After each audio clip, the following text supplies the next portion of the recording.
Have you ever driven to the Sierra Nevada after sundown, when the fog settles so low it feels like it's breathing across the road? Out here, the mountains don't rush to greet you. They loom. They wait. Whole stretches of forest sit untouched for decades, where the wind moves like a whisper you weren't meant to hear. On clear days, the land is beautiful, quiet, ancient, patient. But when the fog rolls and the quiet turns wrong, paths change. Shapes drift. The whole ridge starts feeling less like a place and more like a presence. If you've ever stood in country like this, you know what I mean, and if you haven't, listen closely. My name is Ranger Elias Moretti. 12 years with California State Parks, High Sierra District, posted across the patrol zone. So why we joke it's one ranger for every ghost the mountains keep. But the joke stops being funny when you realize how alone you really are up here. How quickly help can become a rumor instead of a promise. I thought I understood this job. I thought training, protocol, experience, everything would prepare me. I was wrong, because some things I've seen aren't in any manual. Don't show up in academy coursework. Don't belong in an official report or any report at all. And the worst of it, the fog knows who follows the rules and who doesn't. I've told myself 100 times not to record this, not to even think it too loudly. But silence hasn't kept me safe, and it sure as hell hasn't kept anyone else alive. So, if you're hearing this, just understand something. This isn't easy to share. In the Sierra Nevada, we have rules. Old ones. Ones you won't find in any state-issued binder. And I followed them until the night I didn't. That single mistake cost more than I'm ready to admit. If you've ever felt a truth clawing its way out of you, begging to be spoken, then maybe you'll understand why I'm finally doing this. My badge says Ranger 3, but that title doesn't mean much when the fog rises and the faces start forming in it. I used to think they were illusions, stress, exhaustion, tricks of the cold. Now I know better. God help me, I know better. I didn't understand the weight of the Sierra Nevada on my first day, after everything that happened later. It's almost laughable how unprepared I was. How I walked into the district office believing training, conditioning, and a sturdy pair of boots were enough to handle whatever the mountains threw at me. I remember stepping out of my truck that first morning, the air cold enough to sting, and looking out at a stretch of wilderness so wide and silent it felt like I trespassed somewhere sacred. Out here, distances lie. A ridge that seems a mile away is 10. A radio signal that you carry across a valley just doesn't. You don't realize how alone you are until you stop hearing the engine behind you and everything goes still. Deputy Sector Chief Hanley handed me a weathered field binder, the official ranger rules, the kind printed by offices nowhere near mountains. Most of it covered the expected: wildlife protocols, lightning sheltering procedures, lost hiker grids, firearm lockout codes. It was clean, structured, bureaucratic. But older rangers kept their own additions tucked in the margins, notes written in pencil, passed down quietly. At the time, I assumed the marks were harmless wisdom. How to spot frostbite early, which back roads washed out first, where mule deer like to bolt at dusk. But there were other notes too, ones that didn't match the others. Do not engage with fog phenomena. Never work alone in Basin Sector 3 during low visibility. If it calls, leave. I asked Hanley about them. He smiled without humor. Folklore, he said. Every station has its stories. Then he snapped the binder shut like he'd already said too much. Maybe he believed the word folklore even then. I didn't. The veterans didn't need to explain their unease. You could feel in the way they glanced at the windows when the fog rolled in early, or how they avoided certain routes in the pre-dawn hours. Rangers talked differently up here quietly, as if the mountains were listening. That first week, I learned the rhythms of the district. The sharp temperature drops, the way the pines groan under sudden winds, the peculiar silence that settled in the low valleys. At sunset, the shadows stretched impossibly long, and at night the fog drifted in from nowhere, thick as wool. No textbooks prepared me for how quickly this land could turn from familiar to foreign. By the time our Del Rio arrived 2 months later, I'd grown cautious enough to double-check the tree line when fog formed. She was 25, bright-eyed, ambitious in a way that reminded me too much of myself back when I believed the world followed rules as cleanly as the binder said it did. Mara had transferred from the coastal parks. Easy terrain compared to this. And she stepped out her pickup with a grin. So why'd it almost hurt to see? "I've been waiting for a posting like this," she said. Real wilderness. I didn't have the heart to tell her that real wilderness wasn't the part she should have worried about. On her first night patrol, we hiked a low valley east of Granite Run. Fog pulled thick and cold, swirling around our boots. She paused suddenly, tilting her head. "Do you hear that?" she whispered. I hadn't heard anything at first. Then beneath the wind came a faint sound, like someone muttering half-words, too distant to make out. The cadence didn't match any animal I knew. It rose, fell, then dissolved. Mara turned toward the sound instinctively, her hand drifting toward her radio. I grabbed her shoulder before she could speak. "Don't answer," I said. She frowned. "What do you mean?" "Someone could be." "No," I kept my voice steady. "If it's real, we'll find the source. But you don't answer voices out here unless you can see who's talking." She didn't argue, but she didn't understand either. Not then. The mountains don't give up their truths easily. We kept walking. The fog thickened in sudden waves, rolling toward us as if pushed from behind. The wind should have been blowing downslope, but the fog moved against it, crawling upslope like it was climbing with intent. When it reached the tree-line, it stopped. Not faded, not dispersed. Stopped, as if waiting. Mara took a step back. "Is that normal?" "No," I said, because lying would have been pointless. I knew what she was seeing. I'd seen it myself. The dense, unmoving bank, the faint impressions shifting inside it like silhouettes turning away from a distant light. The older rangers called them the faces in the fog. Folklore, allegedly. But folklore doesn't make you change your patrol routes. Folklore doesn't make hardened rangers keep their radios off after midnight. Folklore doesn't stare back. She exhaled slowly. "Someone's in there." "No," I repeated more firmly. "Something's in there. That's different." Mara stayed quiet for a long moment. Then she said, "You're going to have to explain that one." I hesitated, remembering how Hanley had avoided giving me answers. Maybe he wanted me to figure out myself.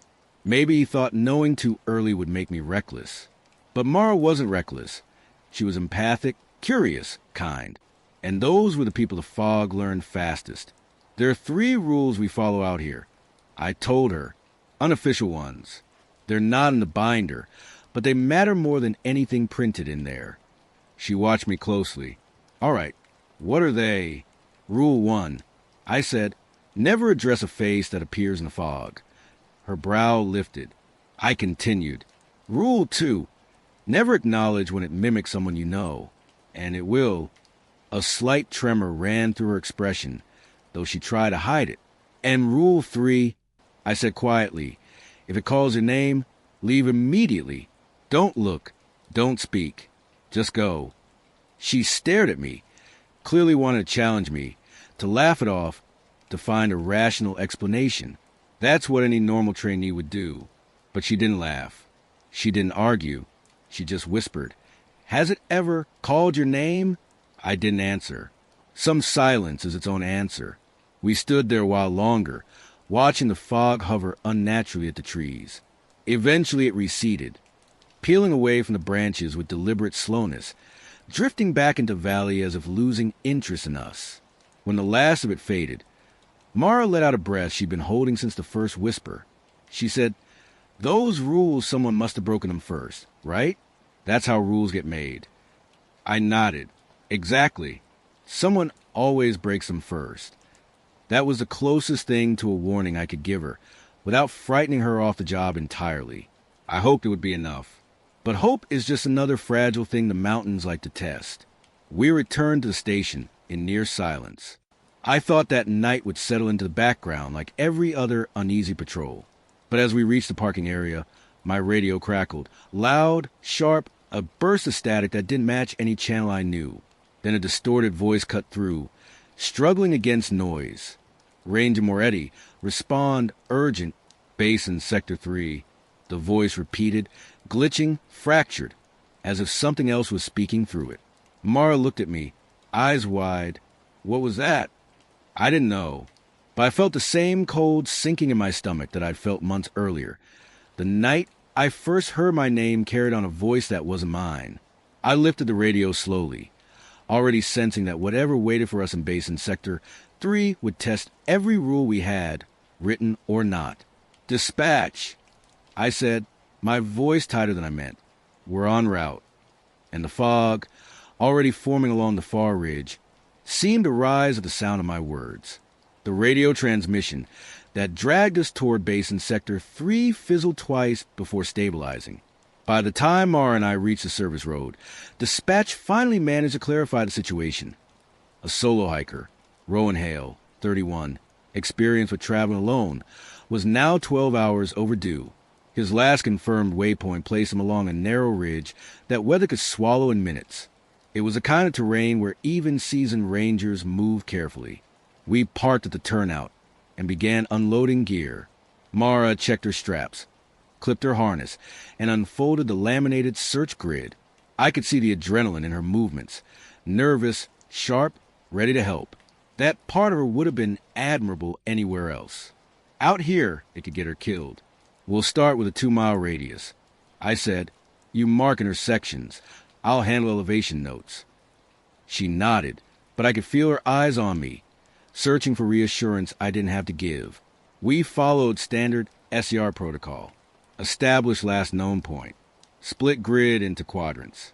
Run parallel sweeps with 20-meter spacing. Maintain constant radio check-ins. But nothing is ever standard in the Sierra when the fog chooses otherwise. The climb toward Rowan's last known location was slow.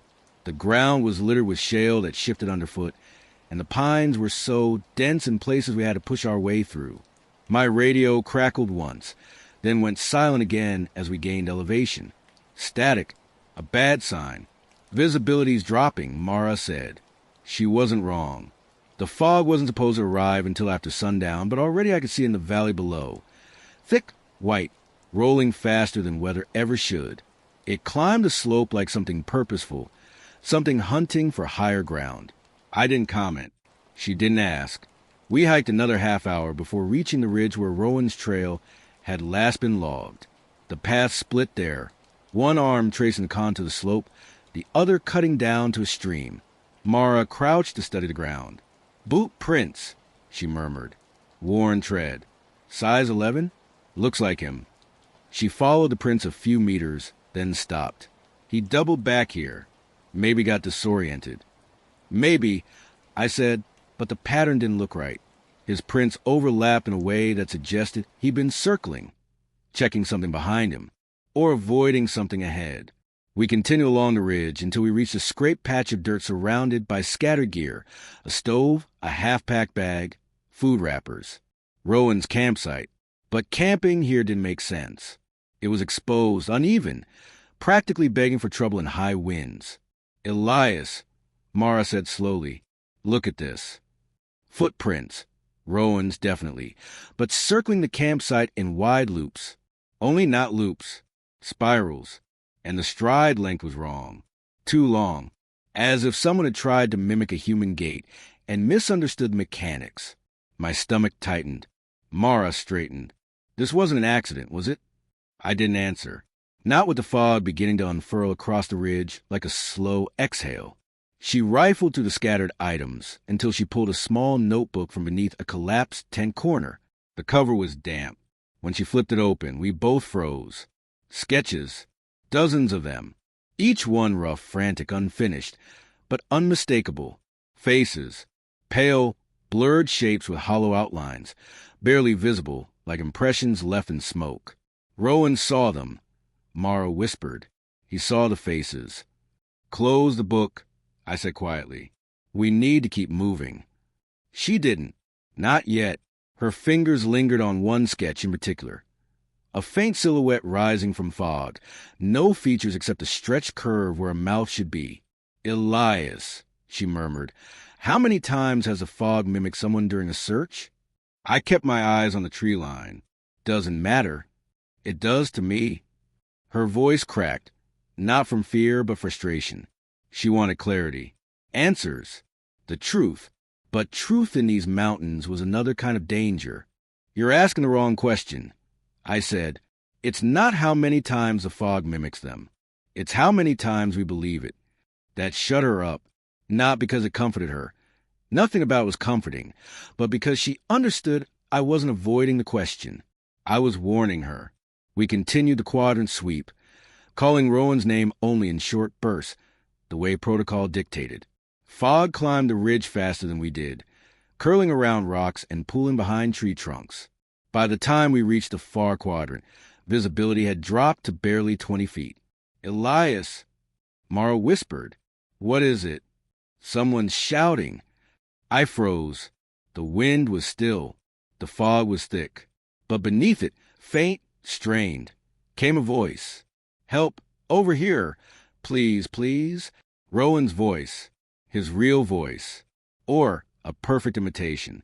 Mara pivoted, scanning the valley below. Another call rose, closer this time. Here, Elias here. She swallowed. It knows your name. I grab her arm. Don't respond. But... Rule 1. I snapped. Don't answer. Ever.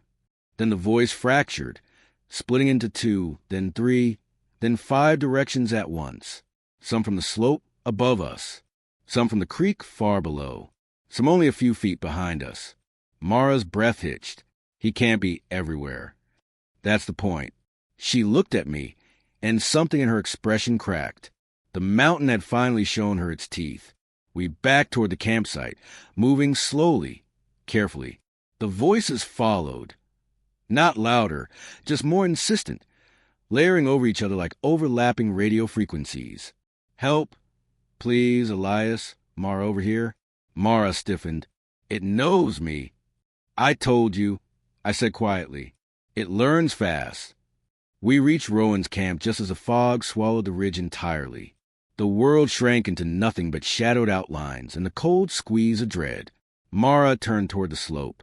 We can't leave him, she said, if he's hurt. We don't search at night in fog this dense, I said. It's not safe. She shook her head. Safe doesn't matter. He's alive out there. You don't know that. You don't know he's not. Her voice trembled with that stubborn compassion that made her a good ranger and a vulnerable one. I stepped closer, lowering my voice. Mara, listen to me. If we search now, we'll lose visibility. We'll lose bearings. We'll lose each other. Fog takes more than one at a time if you give the chance. She didn't step back, but her jaw tightened. I could see the battle inside her. Duty versus fear, logic versus instinct. Then the voices stopped. Not faded, stopped, as if a mute button had been pressed. The silence was worse. Slowly, she nodded. Fine, we go back. But first thing tomorrow. I know. We began the descent, the fog trailing us like something curious, patient. The trees blurred in and out of view. Radio static followed us in bursts. The path felt longer on the return, as if the mountain were stretching beneath our feet. It happened about halfway down. The fog thickened suddenly ahead of us, forming a wall. A shape began to emerge, not gradually, but all at once, as if stepping out from behind a curtain. A man-shaped silhouette, tall, motionless, perfectly still. Mara froze. Rowan, no, I said immediately. Don't speak. Don't move. But she couldn't look away. Neither could I. The figure sharpened. Edges crisp against the white haze. Shoulders, arms, the tilt of a head. And then, a smile. Not human. Too wide. Too calm. Too certain. Mara's breath turned to a thin whimper. Elias, what do we do? We leave, I said, forcing my voice steady. Right now. We took one step back. Then another. The silhouette didn't move, but the smile seemed to linger even as the fog swallowed it again. By the time we reached the trailhead, the sun had sunk behind the peaks. The district radio flickered to life with a new transmission. Dispatch calling for an urgent update to the search plan. I didn't answer immediately. I stared at the ridge where Rowan's silhouette had stood. The smile etched into my memory like frostbite. Something told me the mountain hadn't finished with us. Not by a long shot. And tomorrow, when we returned to search, we would be walking straight into whatever waited for us next. The silhouette of Rowan Hale stayed burned into my vision long after the fog swallowed it. Even as Mara and I returned to station, even as the radios finally reconnected, even as the sun's last light bled out across the pines, it lingered, that impossible smile, that impossible stillness, that impossible certainty that it had been waiting for us. And because of that, I knew sleep would be useless. Most rangers ended their shift by checking incident logs or inventory reports, but I headed toward the storage wing instead. Mara watched me go, her expression tight with suspicion and fear, though she tried to hide both. I should have told her to get rest. I should have reassured her. But reassurance out here is just a quiet lie dressed up as calm. I waited until she left before opening the old supply cabinet in the hall, the one that never locked quite right, the one most rangers thought held outdated gear. The hinges creaked softly when I pulled it open, and inside, beneath a tangle of weathered ropes and broken trail markers, lay Dempsey's archive. Retired Ranger Harold Dempsey had served this district for 37 years. When he left, he passed me a sealed manila folder and a simple warning. Some cases stay unreported for a reason. Don't open this unless the mountain forces your hand. Tonight, the mountain had forced it. I set the folder on the table, hands heavier than they should have felt. Inside lay decades of notes, yellowed pages, sketches, incomplete reports, maps marked with red pencil circles, so faded they looked like blood diluted by rain. Each document was a piece of a larger truth the department didn't want to acknowledge. And every truth inside pointed to the same thing. Disappearances tied directly to low-pressure fog events. Rowan wasn't the first. He wasn't the 10th. He wasn't even close. I flipped through the pages, one by one. 1979. 2 campers vanished near Slate Hollow. Last radio call described echoes of our own voices. 1984. Ranger Patrol hears a woman calling for help from 3 directions at once. No woman found. 1989. Hiker journals contain repeated sketches of smudged faces. Incident omitted from central records. 1996. Veteran Ranger reports shadow face, watching him through fog. Resigns 2 weeks later. 2003. Unofficial mention of an entity described only as the one that remembers names. The deeper I read, the colder the room felt. Dempsey had tracked things the official system would never accept, patterns no one wanted to believe. Echo calls, shadow faces, the name-remembering one. My eyes snapped open. A sound echoed softly from the front door. Not knocking exactly, more like tapping, slow, rhythmic, a pattern I recognized immediately. 3 taps, pause, 2 taps, Mara's cadence. The same one she always used before entering the station office. I sat up in bed, heart pounding. She wouldn't come here this late.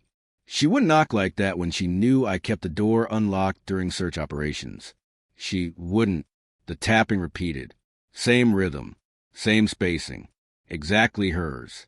I reached for my flashlight with trembling fingers, every instinct screaming that something outside was waiting for me to answer. Rule 4. The one I had never told her, the one she must have found in Dempsey's archive tonight, surfaced in my mind with brutal clarity. If the fog follows you home, you are no longer on patrol. Another knock, her cadence again. But I didn't move, and I didn't speak, because whatever stood outside my door was not Mara Del Rio, and the fog, pressed thick against the window pane, seemed to pulse like it was learning the rhythm of my fear. I didn't open the door. Not when the knocks matched Mara's exact rhythm. Not when a soft voice, hers, but not whisper my name through the wood. Not even when silence finally settled, leaving the cabin so still the air felt held in suspension. I sat there in the dark until dawn broke in a thin, pale stripe across the window. Only then did I move. I grabbed my boots, my radio, and stepped outside to find nothing but shallow footprints in the frost. Too shallow, too evenly spaced. I didn't follow them. Some trails were invitations, not tracks. Mara arrived at the station shortly after sunrise, hair damp, eyes shadowed, posture stiff. She looked like someone who hadn't slept either. When she saw me, her face shuddered. You went through the archive. I said, She didn't deny it. You should have shown me from the start. It wasn't time. You don't get to decide that for me. I held her gaze. When you read those files, did you see the part about what happens when a fog follows you home? Her jaw clenched. I saw everything you didn't tell me. That wasn't the question. Her breathing tightened, just slightly. She didn't want to admit what she'd heard outside her cabin last night. She didn't have to. The guilt, the fear, the determination, they were all written across her face. I softened my voice. Mara, those rules exist because people learn them the hard way. And maybe they were wrong, she snapped. Maybe the only reason we keep losing people is because we're too afraid to act quickly. That fear is what keeps us alive. That fear is what kept you from saving Rowan. The words hit harder than she intended, and regret flickered in her eyes, but she didn't take them back. She wasn't wrong, not entirely. The mountain had changed both of us. But for Mara, the shift had come faster, sharper, forced. Before I could respond, dispatch called over the radio, voice trembling slightly. Unit 3, respond. Parent report a missing juvenile. Last seen near Pine Wash Trail. Name, Noah Kim, 16. Wearing a gray hoodie and blue pack. Overdue by 4 hours. Mara stared at me, accusation replaced instantly by urgency. We go now. The fog's already forming, I said, glancing at the valley below. We wait for the window. Noah's a kid, and the fog doesn't care about age. She took a step toward me. Elias, please. Every minute we wait, that thing gets ahead of us. Her voice cracked, not with anger this time, but desperation. And I knew if I ordered her to stay, she'd go alone. Protocol would break either way. Fine, I said, but we stay close. No splitting off, no answering anything until we confirm. She was already grabbing her gear. Let's go. We reached Pine Wash Trail faster than was safe, switching to a rapid grid search pattern. Fog ran low along the routes, thickening in unnatural pockets. Birds had gone silent. Even the wind seemed to be listening. Noah, Mara called out. If you can hear us, call back. Quiet, I snapped. We don't know what's listening. She ignored the warning and yelled again. Noah. Her voice bounced between trees. Too many echoes, too quickly. I grabbed her elbow. Mara, stop. Before she could respond, something answered. Here, a boy's voice. Thin, afraid. Then another direction. Over her, then another. Help, please. Mara spun toward the first sound, then the second, then the third. That's him. He's close. That's not him, I said. It's overlapping. The fog's pulling directionality. You don't know that. I do. And so do you. But she was already moving down a slope, stepping deeper into a cluster of trees warped by low visibility. I swore under my breath and followed.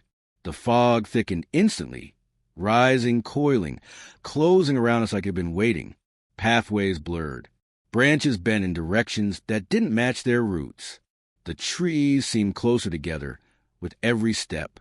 My radio crackled, warping my own voice back at me. Elias, Elias, Elias? I killed the volume immediately. Ahead of me, Mara stopped. She wasn't alone. She was standing still, completely still, head slightly tilted as if listening to someone whispering inches from her face.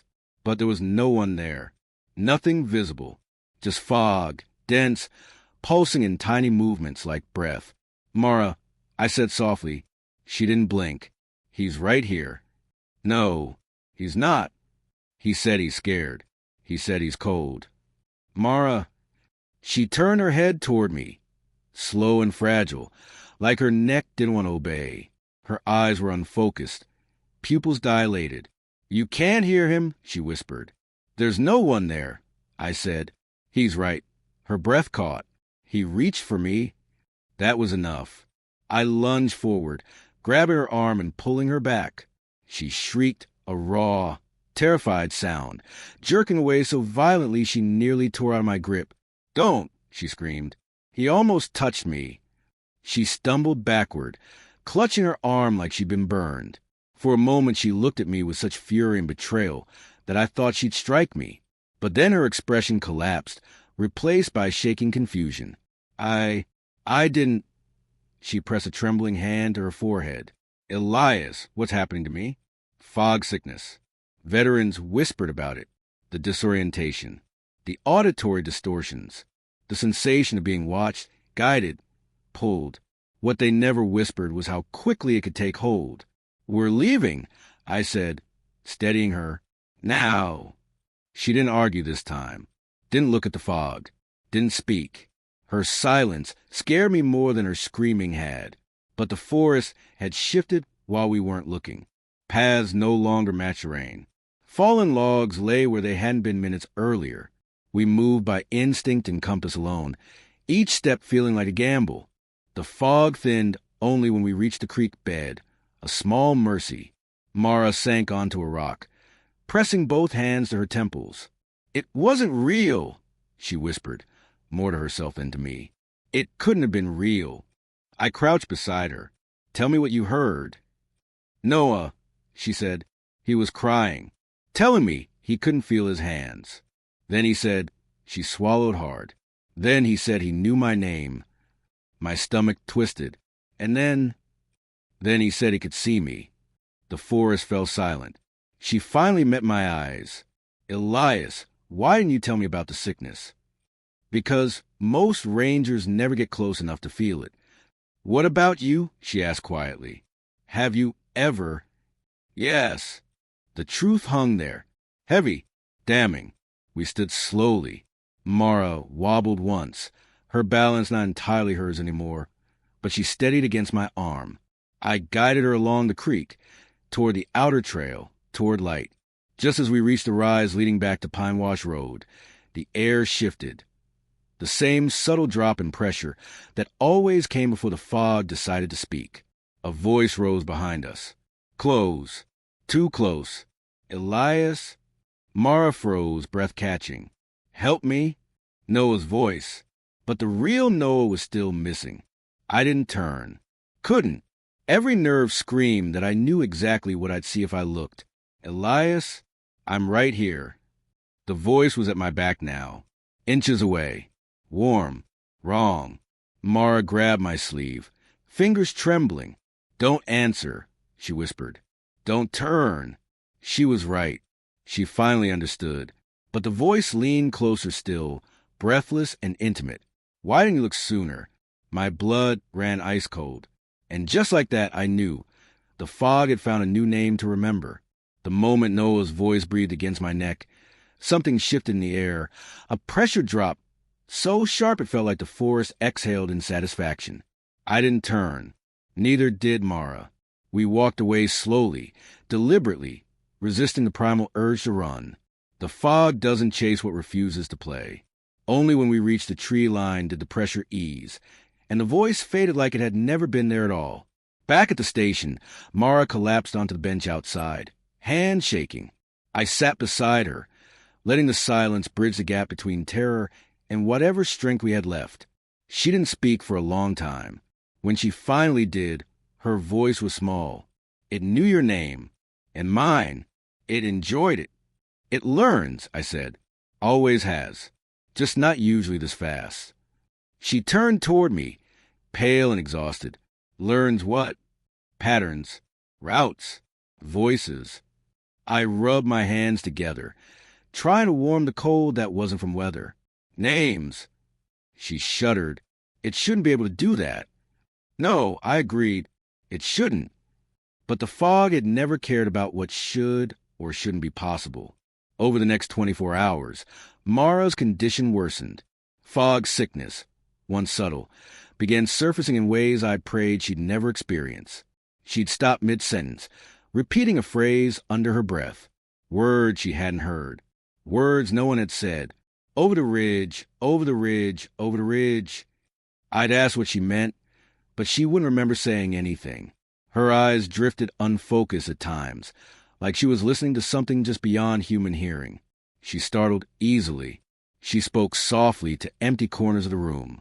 And every so often she'd murmur a sentence that froze my blood. Don't let him touch me. Each time I asked who he was, she'd blink like waking from a dream, unable to answer. The fog was studying her, adapting, testing boundaries. But then it did something new, something worse. It started mimicking me. It began subtly. The crackle of a distorted radio call using my cadence, the shape of my name whispered in a tone that matched my breath pattern. At first, I thought it was interference, maybe the wind catching the signal wrong, until I heard my own voice calling from behind a closed door. Not similar. Not close. Exact. Mara's head snapped toward the sound before I could stop her. "Elias?" she whispered. "It's not me," I said, "but it sounds. It's not me." She pressed a trembling hand to her mouth. "How does it know your voice?" "It's been listening," I said, though the truth felt heavier. "And now it's copying." Her face went pale. I needed answers, or as close as answers as the mountain would allow. So I requested the district's portable acoustic sensors, equipment normally used to track wildlife movement and locate injured hikers through echo profiling. Mara wanted to join me for the test, but I refused. She was in no condition to be near the fog again. "Then take someone else," she insisted. "There is no one else," I reminded her gently. "We're understaffed. Always have been." She sank onto the cot in the medic bunk. "Just don't go alone." But I did, because I had no choice. I hiked to the northern ridge just before dusk, one of the points where fog tended to gather earliest. I placed the acoustic sensors in a wide arc, each one calibrated to capture directional audio, distortion levels, and amplitude shifts. When activated together, the system painted an invisible map of sound movement. At first, the forest was quiet, real quiet, the kind that unnerves even seasoned rangers. I checked the monitors. No anomalies, no signatures. Then the wind stopped, and the fog rose, not gradually, but vertically, like something pushing from beneath the ground. The sensors crackled, lines spiked. Then, my voice, not from the ridge behind me, not from the valley, from every direction at once. "Elias, where are you? Elias, help me." Slow by 40%. The sensors registered the exact modulation rate. Not guesswork, not mimicry by chance. It was precise, deliberate, learned. I swallowed hard. "You don't get to use my name." The fog answered by condensing directly in front of me. At first it looked like just another thickening cloud. Then a faint structure emerged, a vertical stretch, a narrowing, a slight indentation where a face might be. And slowly, horrifyingly, it shaped itself into me. A fog-formed outline of my own face stared back at me. Identical brow, identical cheek structure. And when the eyes opened, shallow depressions in vapor, they locked onto mine with intelligence. Then it spoke. "You ran from your mother," it said in my voice, but not the one I use now. My younger voice. My voice from years ago. No one alive knew that. No one knew what happened that night. No one knew how close I had come to stepping toward a face, pretending to be her. Not even Dempsey. Not even the archive. The fog had reached into my memory, into something deeper, and taken a piece of it. That violation hit harder than any physical threat could. The double leaned forward, its features bending like smoke around flame. "You'll run from her too." The sensors screamed with feedback. My pulse hammered. Every survival instinct I had told me to move. So I did. I grabbed the equipment and ran. Down the ridge, across loose shale, through clusters of pines so dense they whipped my arms raw. I didn't stop until the fog thinned, evaporating like a thought withdrawing from the forefront of a mind. When I finally reached the station clearing, my legs nearly buckled. I was gasping, adrenaline shaking every part of me. The fog had crossed a threshold tonight. Not just learning, but predicting, mimicking, entering memory. It could impersonate me now. Perfectly. God, help anyone who listened to it. I hurried to the medic bunk to check on Mara, rehearsing in my head how I would explain what I'd seen. How I would warn her that the fog's rules had changed, that we were in deeper danger than any archive could have prepared us for. But when I opened the door, the cot was empty. "Mara," I called, heart dropping. No answer. Her jacket was gone. Her boots missing. Her flashlight absent from the shelf. Only one thing remained. Her radio. It sat on the pillow. Switch turned to channel 3. A faint sound crackled from it. Soft at first, then sharper, then unmistakable. My voice. Mara, help. I'm hurt. Mara, please. Not just similar. Exact. The timbre. The breath. The panic. My panic. But I wasn't speaking. I grabbed the radio, pulse roaring in my ears. The broadcast continued, warped by static and something else. Something like a second version of my voice layering beneath it. Mara, don't leave me. I need you, please. The station door drifted open behind me. Fog seeped across the threshold, like it had followed her trail. My trail, and the radio repeated one more phrase. So quiet it felt whispered directly into my skull. She believed me, you should have too. Mara was gone, and the fog had worn my voice to take her. For a long moment, I stood frozen in the doorway of the medic bunk, Mara's abandoned radio hissing my stolen voice into the empty room. The fog pressed against the threshold like a living thing, as if waiting for me to acknowledge it. I didn't. I slammed the door shut, locking it even though locks mean nothing to what hunts in vapor. My hands shook as I lifted my own radio and switched to the emergency channel. District-wide alert. Ranger Del Rio is missing. Last seen near the station. Possible fog involvement. Repeat, Ranger Del Rio is. Static swallowed the rest. When the channel cleared, dispatch responded with thinly veiled panic. Copy, Unit 3. Initiating red level response. A pause. Available officers en route, but backup is limited. Limited. That meant what I already knew. Understaffed, spread thin, hours away. We were alone. I requested aerial support, denied due to low visibility. I requested canine assistance, none available. I requested immediate ranger reinforcement. 2 were days into backcountry patrol, without reliable radio contact. Every protocol said wait for support. Every instinct said go now. And instincts win when the fog starts learning your voice. I grabbed my pack, rifle, compass, and Mara's radio.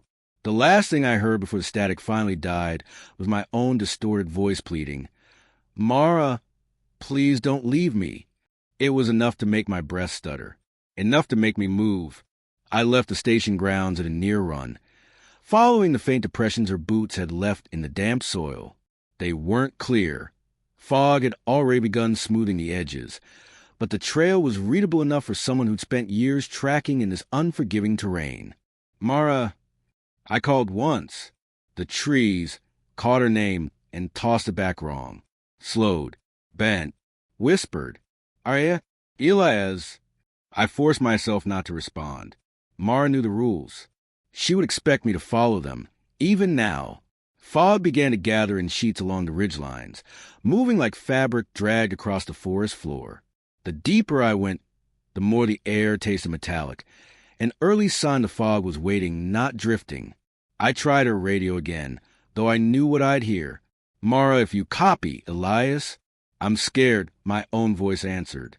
I shut it off so hard my thumb cramped. As the fog closed around me, memories came unbidden, sharper than they had any right to be.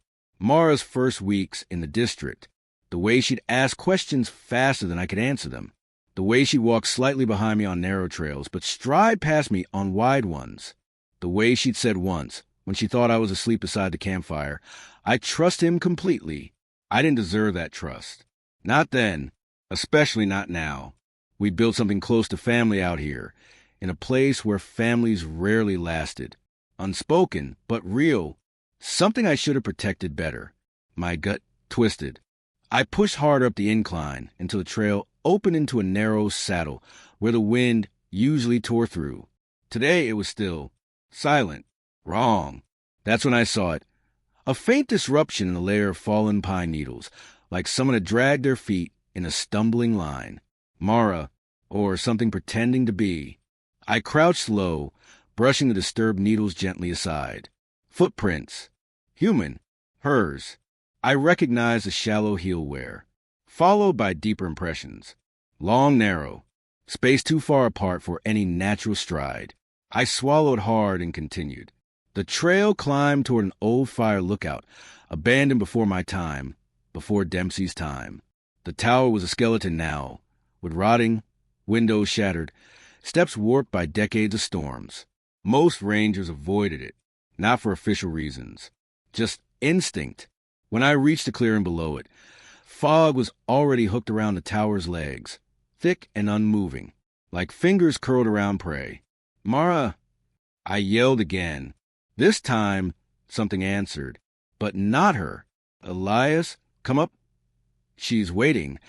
Dozens of whispers, layered like threads braided too tightly. My name stretched and bent until it barely sounded human. I ignored them and climbed. The steps creaked under my weight, each one groaning like something alive. Halfway up, the fog rose with me, spiraling around the supports. The higher I climbed, the colder it became. When I reached the lookout platform, I knew instantly that Mara had been here, because fear leaves marks. On the inside walls, deep gouges for parallel streaks running vertically downward, like someone dragging fingers across in desperation. The splinters were fresh. Fibers still curled outward. Human finger marks. Hers. My breath caught. "What did you see?" I whispered to no one. "What did it show you?" Wind didn't answer. Fog didn't answer. But the marks did. They told a story of panic, struggle, a moment where she had fought something only she could see. My legs weakened. I sank to my knees, pressing my palm against the wood where her fingers had once clawed. The splinters bit into my skin, grounding the guilt into something sharper. "I failed you," I said. The words nearly choked me. "You trusted me, and I let the mountain take you." My voice trembled, the kind of tremble that betrays everything you try to hide.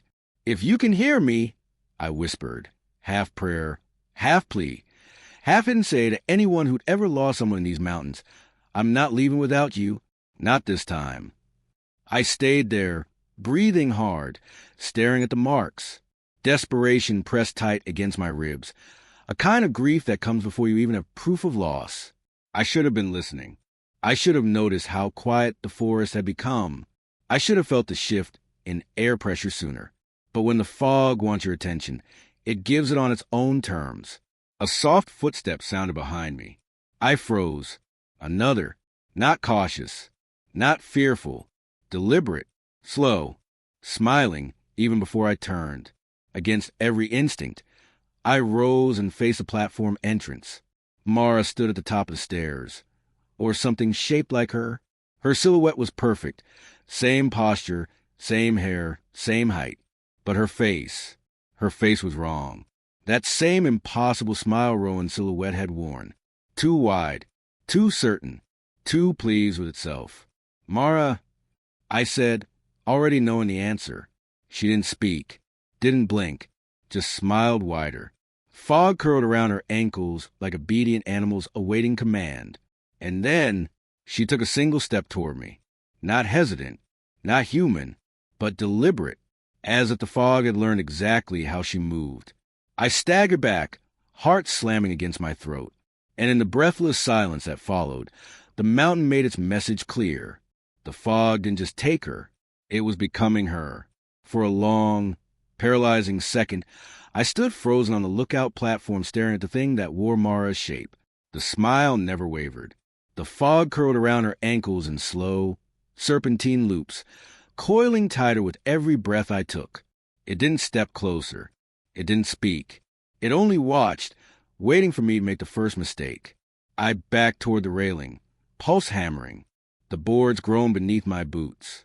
That small sound broke whatever spell held the creature still. Its head tilted. Not a curious gesture, not human at all, but as if testing how much of Mara's form it could use without breaking the illusion. Then, without warning, the fog folded inward, swallowing the figure whole. She vanished, gone as if she'd never been there. The tower shuddered in the sudden quiet. I stumbled down the stairs and ran until the forest blurred past me, branches whipping at my arms, lungs burning. I didn't stop until something blocked my path. A silhouette. Not Mara, not the fog. Dempsey. The old ranger stood in the half-light, like he'd been waiting for me. His hair, once thick and iron gray, had thinned to wisps barely clinging to his scalp. Deep lines carved his face, fatigue hollowing his eyes. I hadn't seen him in nearly a year. "What the hell are you doing out here?" I gasped. "I could ask you the same," he said. His voice was gravel. Time and grief had worn it down. "I heard the alert on the district frequency. Knew you'd head straight into the forest instead of waiting for backup." He looked past me toward the lookout. "And now I know why." He saw the fear in my eyes before I could speak. "You saw her?" Not a question. I swallowed. "It looked like her." "That's not the same thing," he said quietly. "You don't understand. She's alive. I know she is. It mimicked her, but it didn't get everything right. It was testing, studying. It hasn't had time to perfect." Dempsey cut me off with a raised hand. "Elias, stop. I can get her back." "You can't." His voice cracked. Just once, but enough to reveal something raw beneath the surface. "You think you're the first range of the fog has used someone against?" I stepped back, breath heaving. "Dempsey, tell me what you know." He closed his eyes like it physically hurt to recall the memory. "It was 1987, he said. Early spring. Fog like I'd never seen. Thick enough to choke a river. My partner, Ray, went in looking for a lost hunter. I stayed back marking coordinates. When I heard Ray's voice calling me, I didn't hesitate." His jaw clenched. I followed the voice for 2 miles. Up slopes, down ravines, past deadfall that should have slowed me down. But his voice kept moving. Always one ridge ahead. "What happened?" I asked, though part of me already knew. When I finally reached him, Dempsey's eyes glistened. It wasn't him. The fog had shaped something in his likeness. Same height, same uniform, same voice. But the smile, he swallowed hard. The smile wasn't Ray's. A chill spread through my chest. "I ran," he said. "Left the thing behind, though I swear it followed me," whispering his name. I found Ray the next morning. "He was alive?" I asked. "He was dead," Dempsey said. "Had been for hours when I heard his voice." I don't know what I followed that night, but it wasn't him. The forest held still, listening. "That's why I made the archive," he continued. "That's why those notes exist. And that's why I have to tell you what the others wouldn't." His expression hardened into something grave, something final. "There is one rule we kept from the rookies. One only the veterans knew, because say it aloud made it real." My stomach twisted. "Dempsey? Rule 5. When the fog takes someone," he said softly, "they do not come back as themselves." Silence collapsed between us like a felled tree. "No!" I shook my head violently. "No, Mara isn't. This isn't the same. It was mimicking her, not replacing her. It was trying her on," Dempsey said. "And next time, it'll wear her better. She's alive," I insisted. "Somewhere inside that thing, inside the fog." I felt it, the way the silhouette moved. It hesitated, like it didn't fully understand her yet. "That wasn't hesitation," Dempsey said. "That was hunger." I refused to accept that. I couldn't. The memory of Mara's genuine smile, the real one, the one earned through trust and shared miles, flashed through my mind. "She's still in there," I whispered, "and I'm not abandoning her." "The fog doesn't give people back," Dempsey said. "It keeps them, changes them." "I don't care." "You should." I squared my shoulders. "Tell me where the fog goes when it's densest." His mouth tightened. "You don't want that answer." "Yes, I do." He looked at me long and hard, measuring whether anything he said would change my mind. When he finally spoke, it was barely above a whisper. "They call it the throat. Locals won't go near it. Fog never clears there. Birds won't fly overhead. Even the mountain avoids it." "Where?" 3 miles east," he said reluctantly. "Past the old miner's trail. You'll know you're close when your compass starts spinning." He grabbed my arm. "Elias, listen to me. Rule 5 exists to save the ones left behind. You break that rule, and you won't be you anymore, if you come back at all." But losing Mara had already broken something inside me, something that couldn't be put back together by caution or protocol. "I'm going," I said. He let go of my arm slowly, like releasing someone he already believed was dead. Then God help you, he said, because nothing else will. I traveled alone toward the eastern valley. The deeper I went, the more the world changed. Fog thickened, but didn't drift. It clung to the ground in unnatural layers, stacked like sediment. My compass needle spun in frantic circles. Even the air felt wrong, thin and oppressive, as if something massive lay just beneath the surface exhaling through the soil. Trees leaned away from the valley, bent unnaturally outward. No birds, no insects, no wind. At the edge of the descent, the land opened into a bowl-shaped depression. Fog churned inside it like boiling water, rising and falling in rhythmic pulses. The throat, a place the earth itself seemed to reject. My breath trembled, but I forced myself forward one step at a time. If Mara was anywhere, she was here. If the fog had taken her, then this was where it held her. And if there was even the smallest chance she was alive inside that shifting white mass, I had to try. Don't be afraid, I whispered, to myself, to her, to anyone listening. I'm coming. The fog responded with a low, distant hum. Not sound exactly, but vibration, like a heartbeat deep beneath the valley. I closed my eyes, inhaled once, and stepped inside. The fog swallowed me whole. The moment I stepped into the throat, the world vanished. Sound, color, air. I gasped hard enough to tear my throat.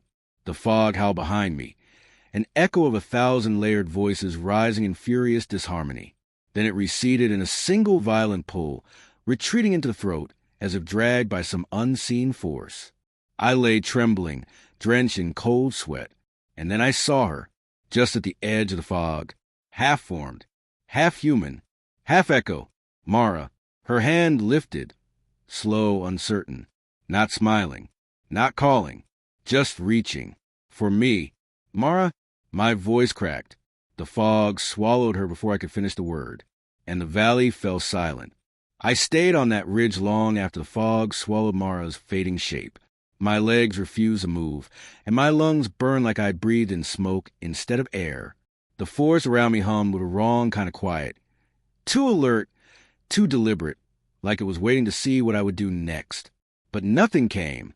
Not Mara, not the fog, not the voices. When I finally forced myself to stand, my body felt heavier, like the fog had left something behind inside my bones. I staggered back toward the station, the forest shifting in and out of focus, branches blurring into memories. Every few steps I swore, I heard a footfall behind me, soft and perfectly timed with my own. But when I turned, nothing. The station lights glowed faintly through the trees, more tired than bright. When I stepped inside, the warmth hit me like an accusation. A normal room, a normal night, a world untouched by what waited in the valley. I closed the door and leaned against it, letting the familiar weight settle on my shoulders. Then I sat down to write the report.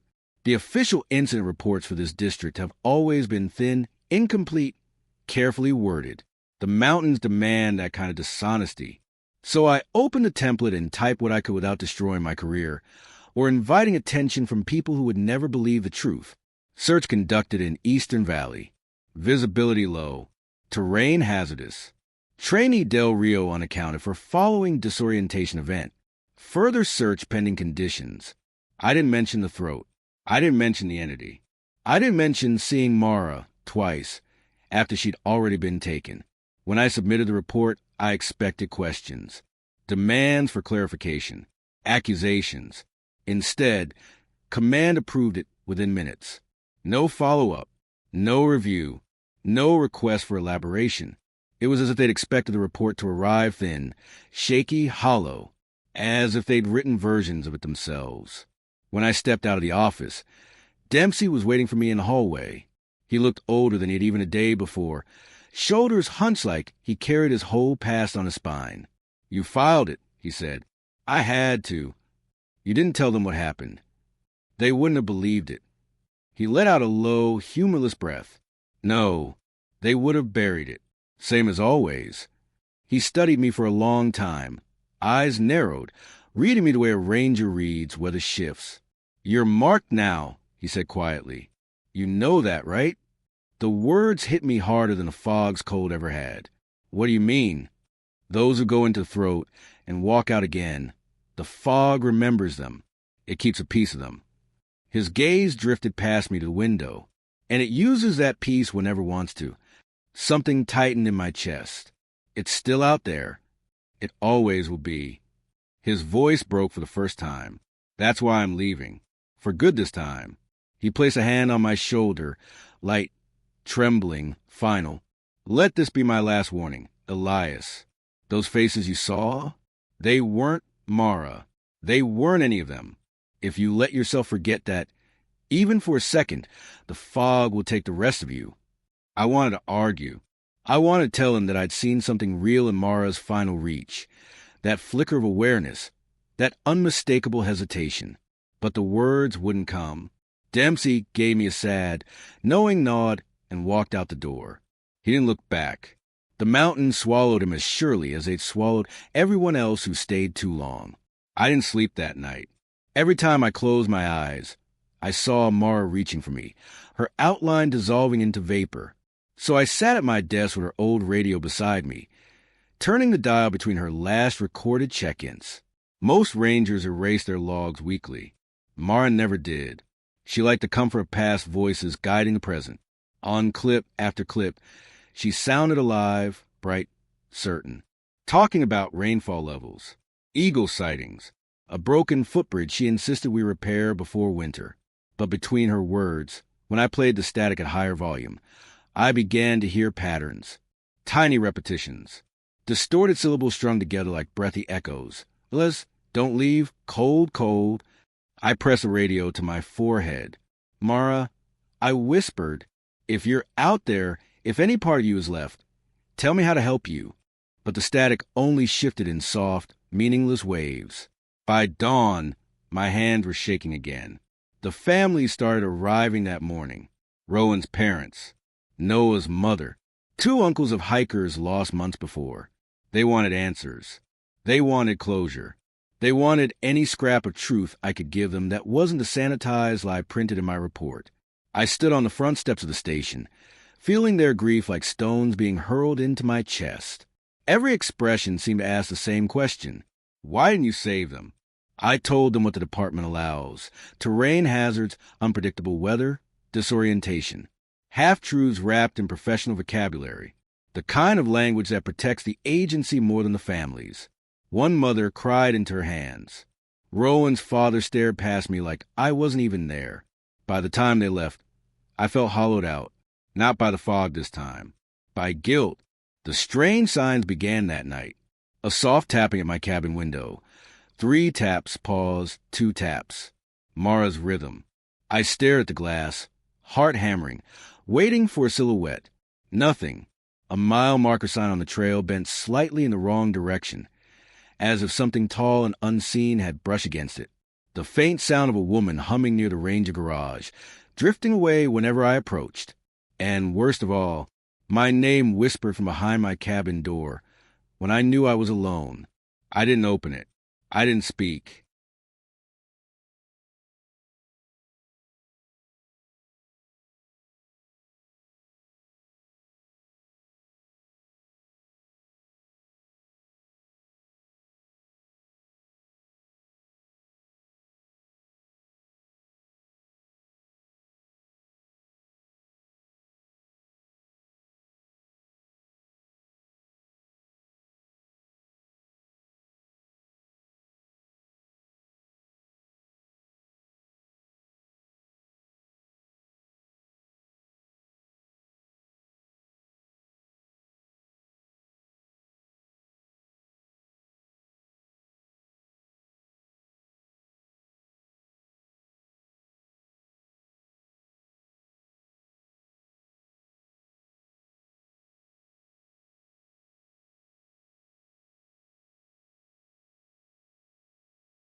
But my hands wouldn't stop trembling afterward. Because Rule 5, Dempsey's dreaded rule, wasn't just about the moment the fog took someone. It was about what happened after. The haunting, the mimicry, the persistence, The fog remembers names. And now it remembered mine. For the first time in my 12 years with the district, I considered quitting, packing my belongings, leaving my keys on the desk, driving as far from these mountains as a single tank of gas could take me. I pictured a quiet civilian life. No patrols, no fog, no faces drifting out of shadows. Just air that didn't choke with memory. But the thought collapsed almost as fast as it formed. Because leaving doesn't matter. Not when the fog has your voice, your habits, your memories, your name. It doesn't stay in the mountains. Not once it marks you. And deep down, shamefully, painfully, I realized something else. Some part of me wanted the voice calling from the fog to be real. Because if Mara were truly gone, then all that remained was the guilt of having failed her. But if some part of her lingered, then maybe I still had a chance to save her. Or to believe she wasn't entirely lost. That tiny spark of hope, misplaced, dangerous, was enough to keep me rooted in the valley. Even as the fog crept closer each evening. Even as the radio whispered my name in her voice. Even as I began to see her silhouette at the tree-line after dusk. Always the same height. Always the same posture. Always smiling. A smile that wasn't hers anymore. I didn't know it then, but the fog wasn't done with me. Not by a long shot. And what came next would make every rule, written and unwritten, feel meaningless. Because some things don't just remember names. They claim them. And the fog was coming to claim mine. I lasted 3 more days in the Sierra Nevada. 3 days of hearing Mara's cadence tapping on windows that no longer fog from weather. 3 days of static whispering my name in her voice at dawn. 3 days of pretending the other rangers didn't notice my hands trembling when I checked equipment, or that my eyes drifted toward the tree-line whenever the wind paused too long. By the 4th sunrise, I knew I couldn't stay. Not because leaving would protect me. Dempsey had been right about that. The fog had already memorized my rhythms, my thoughts, my defenses.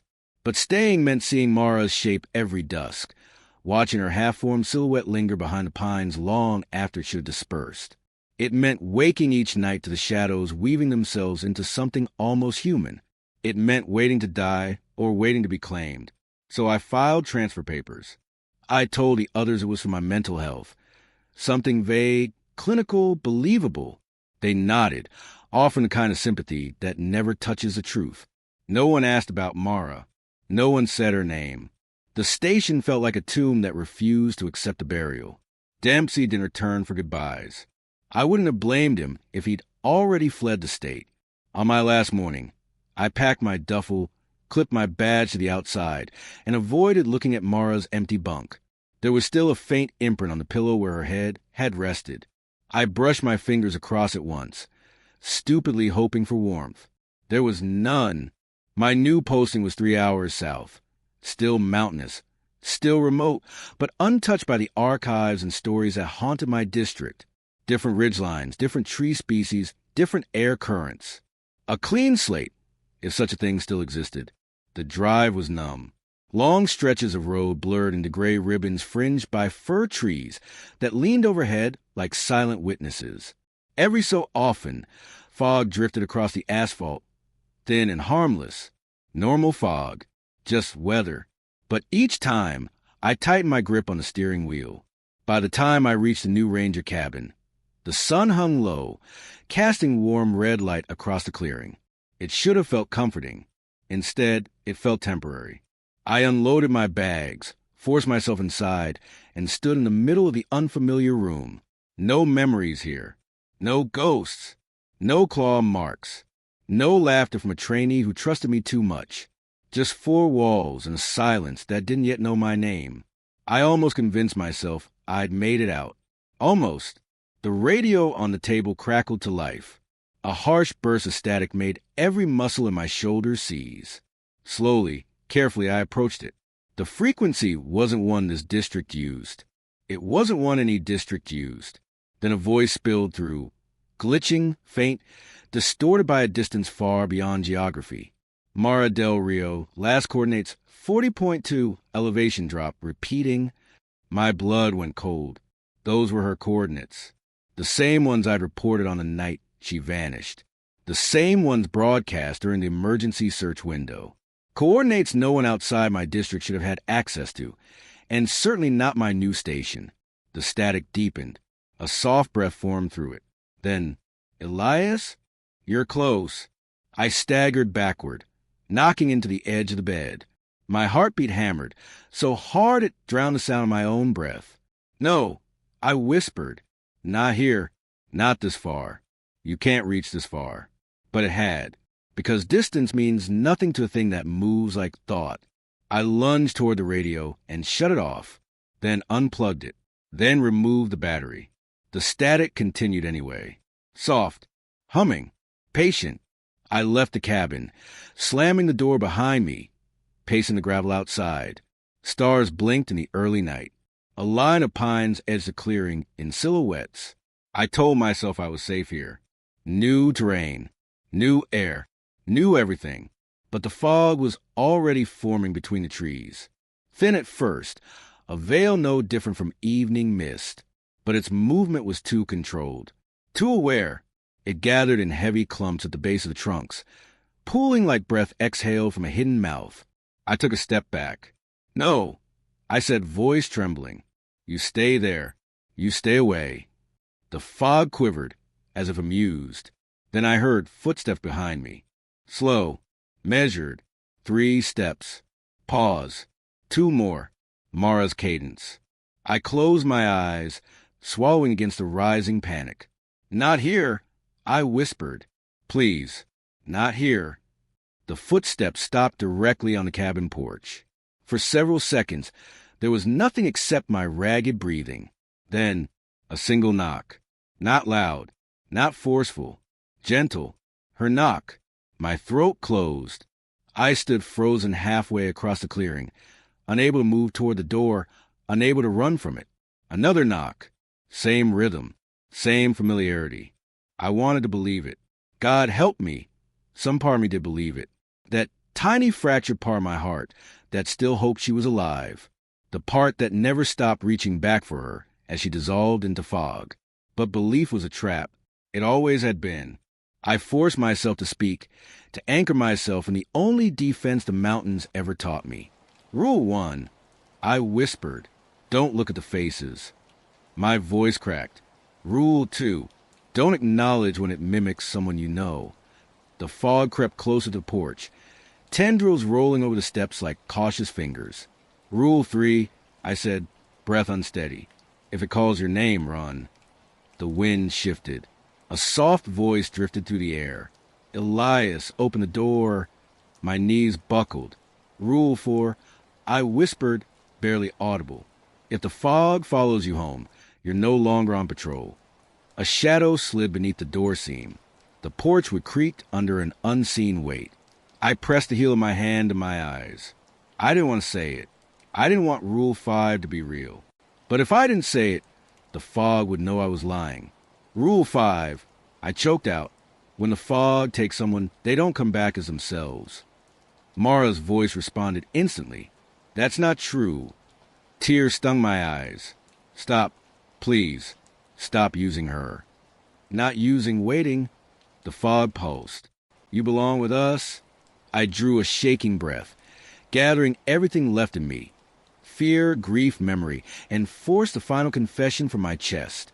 If you ever see faces in the fog, I whispered, don't answer. Don't turn. Don't trust what sounds familiar. The voice outside fell silent. I stepped toward the door. Because once it knows your name, my hand closed around the doorknob. It never stops calling. I pulled the door open. The fog spilled in, cut to black.